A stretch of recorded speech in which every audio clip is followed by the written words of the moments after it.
Okay, so we have here the Hemophilus and other fastidious gram-negative bacilli. Okay, so these are fastidious. So when speaking about fastidious, they have a special additional growth requirement aside from the basic nutritional requirements. So we have here general characteristics of our Hemophilus. So we have fastidious. They appear to be pleomorphic. They assume a different shape, morphology, and of course there are small gram-negative bacilli. So we have here general characteristics of your Hemophilus. Again, these are non-motile. Okay, they are facultative anaerobe. So this could be differentiated here with our Neisseria because that one is aerobic, this one facultative. So this one can grow in the presence or absence of our oxygen. This one is also catalase and oxidase positive. Would have here the enzyme nitrate reductase that can convert your nitrate to your nitrite. There are obligate parasites that could enter the cells in our body and tend to multiply on that. Okay, and their being fastidious here would be because of their special growth requirement. They require here the X factor or the hemin or the blood. And we've also here the V factor, which is your NAD, nicotinamide adenosine dinucleotide, which is your vitamin. Okay, so lahat ng mga species natin na may prefix sa kanilang pangalan like na may para like Hemophilus, para Influenzae, Hemophilus para Hemolyticus, may para na pangalan niya. So, those require your V factor. Okay, then we have also here your, we discuss first here your Hemophilus influenzae. Other name for this one is your Pfeiffer's bacillus. Okay, so we have here the virulence factors. So number one contains here the capsule. And the capsule would always have here the anti-phagocytic and anti-complement property that will prevent the host here to kill through the phagocyte or even a complement with your bacteria. Okay, so based on that, we have here different capsule type, different strain based on the capsule. We have here the A, the B, C, D, E, F. Okay, the A and the B na strain as the capsule requirement here or capsule, that one is considered to be the most common. Okay, the strain B for the capsule would be considered to be the unique one because it contains here your polyribosyl phosphate. It's combination of your ribosyl, ribitol, ribitol, and we have also here the phosphate. It also contains the IgA protease. So try to cleave your IgA found in our secretions, and therefore that would prevent them to be killed by your IgA, which is antibody found in our secretions. We have also here other membrane proteins, and we have also your LPS being a gram-negative. So based on the adherence mechanism here, so we can classify them according to the presence or the absence of the capsule. Encapsulated, so those are the strains having the capsule. And those would have the capsules lack here the adherent properties, so they not bind primarily in specific part of your body. So I try to give here more of systemic infection, and that one is primarily invasive na infection. Okay, so it's primarily, so the following here are systemic infection because mean to say when it lack adherent property, not able to be concentrated only on specific part of your body as to the infection. It's more of systemic ang kanyang infection, widespread infection. Sample for that, we have here we have your septicemia, we have also meningitis, arthritis, epiglottitis, tracheitis, and you have your pneumonia. On the other hand, the strain which do not have the capsule contains here the adherent property. The strains which do not have the capsule, you call that one as your non-typable Hemophilus influenzae. Okay, so because they don't have the capsule, so they have an adherent property. So when we speak about adherent property, it can be colonized on a specific part of your body, try to cause your localized infection, like your sinusitis, conjunctivitis, and we have also here your otitis media. Okay, then we have also here the Hemophilus aegyptius. So this is being called here as our Cockwick's bacillus because this one has been isolated by Robert Koch. And this was first isolated from an Egyptian patient. Your Haemophilus aegyptius tried to cause here your acute purulent conjunctivitis. You call this one your pink eye. Then we have your Haemophilus influenzae, biogroup aegyptius.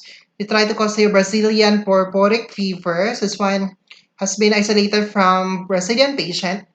So this one is purpuric fever. So it would be characterized by, this is also a conjunctivitis. It's a recurrent conjunctivitis with high fever, with purpura or red spots on the skin of the patient. And that one would also have here your sepsis. Another one, Hemophilus ducreae. So this one is also sexually transmitted. So try to cause here your GUD or genital ulcer disease. And this one, try to cause here your soft chancre. That could be differentiated from your syphilis caused here by Treponema pallidum because your syphilis is characterized by as a hard chancre. But this one is soft chancre. So manifestation of your genital ulcer disease. So basically that one, it's a lesion that try to grow here on the genitals of the patient. So after 4 to 14 days of the infection, so I try to manifest here some lesion on the genitals of the patient in the perianal area characterized here by non-indurated painful na lesion, which has an irregular margin of the lesion. And later on, I try to develop also here your suppurative enlarged draining inguinal lymph nodes. You call it transfer bulbs. Okay, we have here the collection of the specimens. So if the patient would develop here a lesion, then you need to collect that one by swabbing. So you can have your swab here. Primarily, before you try to swab the lesion, then you need to clean the site by application of your gauze pad with a sterile saline solution. And the swab should be pre-moistened also by phosphate buffer solution to prevent the drying of your swab. But if the patient would have the bulbous, then you need to aspirate that one, not by the swabbing. You can use here your transport medium. You could have your Stewart. You can also your Amis transport medium if you're not able to collect it directly with your selective media. Okay, we have your culture media for the isolation of your Hemophilus. So we are using your chocolate agar. Chocolate agar plus your bacitracin could help in the isolation of your Hemophilus influenzae. Then we have also here your chocolate agar plus your 1% isophytali X. That's for isolation of your Docreae. You could also have here your enriched na chocolate medium, your nitro biplate. Nitro biplate medium. Incubation. Hemophilus influenzae is being incubated at 5 to 10% carbon dioxide. That's primarily at 35 to 37 degrees Celsius here for 24 to 72 hours. But in the case of your Haemophilus aegyptius and Docreae, so they are having a lower temperature incubation only at 33 degrees Celsius. But still contains here a capnophilic environment 5 to 10% carbon dioxide.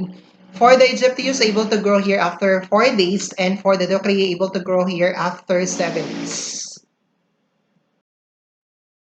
Okay, then we have here the microscopic morphology. So we have your Hemophilus influenzae. Again, this one is small, gram-negative coccobacilli, and that might also be in filamentous in form. Hemophilus docreae is also small gram-negative coccobacilli that may appear in single or in clusters.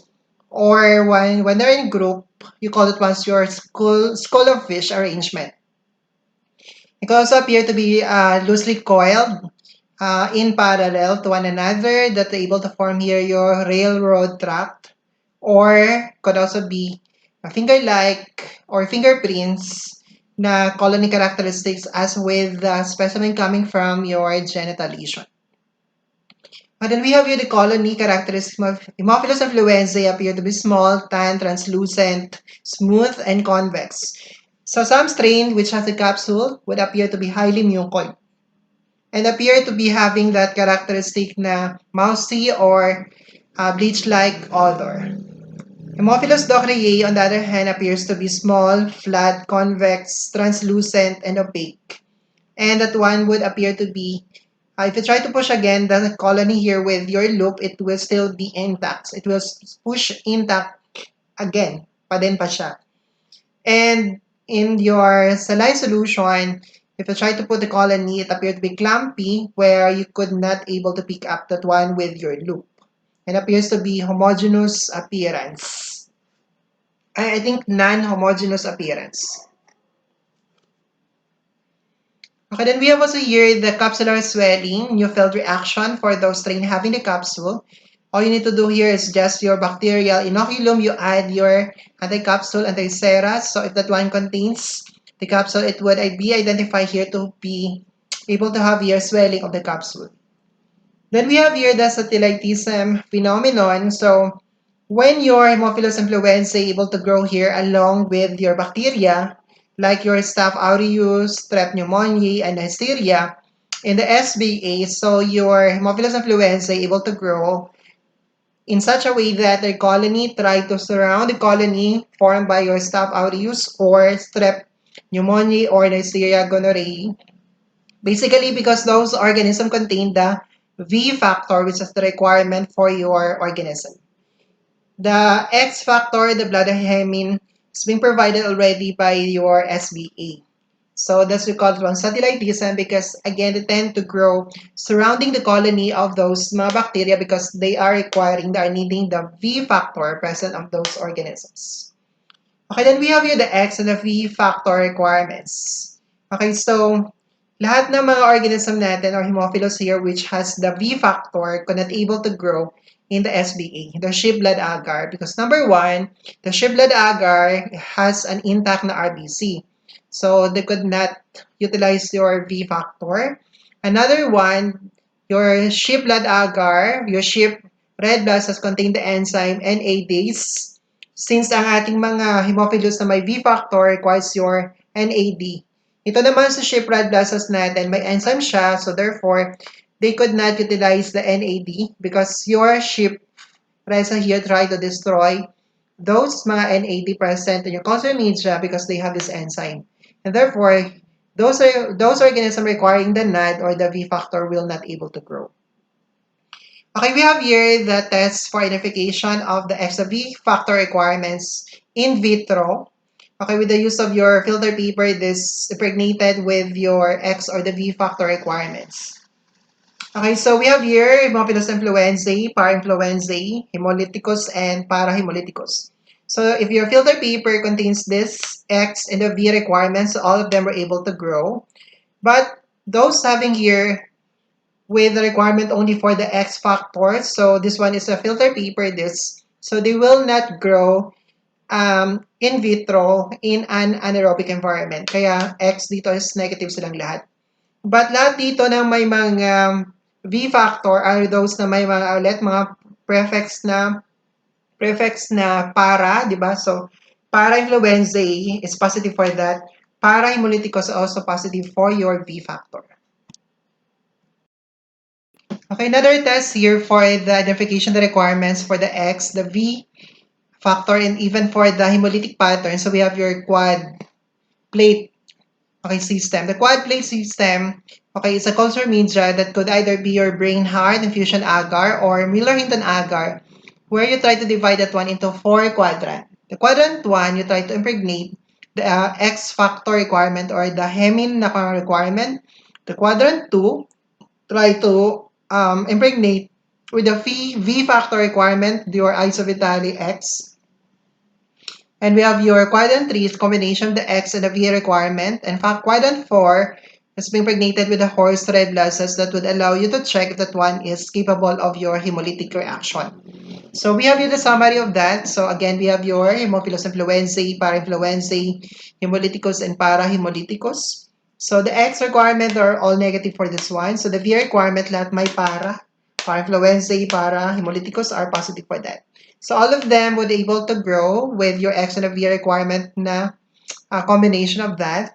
But in terms of the hemolytic pattern, quadrant 4, so lahat lang ng hemolytic natin, hemolyticus and parahemolyticus here would be having a hemolytic pattern in the quadrant 4. But, so ang dalawa na to, influenzae sa parainfluenzae would not have your hemolytic pattern. Okay, another test for those Hemophilus here which are synthesizing your heme as their source of their X factor. Okay, so they can synthesize here or try to utilize the heme intermediate pathway in order for them to have here the X factor requirement. So their substrate is your DILA, delta aminolevulinic acid. So if they can metabolize that one to your heme, it will be converted to your porphyrin or your porphobilinogen. To detect here that is porphyrin and porphobilinogen, so in the case of your porphobilinogen, so kung kaya niya mag-synthesize ng heme, converting that one to your porphobilinogen, you can perform here your porphobilinogen test by addition of your COVAX reagent, and positive color for that is red. Or could also have the porphyrin, so ito naman kanyang product out of your DILA. Then the porphyrin can be measured here by the fluorescent test at 365 nanometer wavelength, UV light under the Woods lamp. Positive result would be your reddish-orange na fluorescence. Again, pag nag-positive dito, so mean to say your organism here try to metabolize your heme as its intermediate product or intermediate, okay, or try, yeah, as your substrate, okay, in order for you to produce here your heme. You try to utilize your heme, as its source of the X factor. Hindi siya gumagamit ng hemine. Ang principle natin dito, kung mag-positive ka dito sa heme na test natin, okay, so that organism did not require the X factor or the hemine na source ng X factor. Pero pag nag-positive ka dito,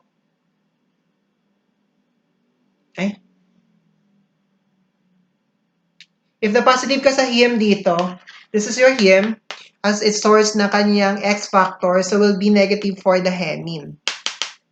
So, dalawa sila. Dalawang source kasi ng blood natin, hemine or heme. So, kung positive ka sa heme, negative ka sa hemine. Kung positive ka sa hemine, negative ka sa heme.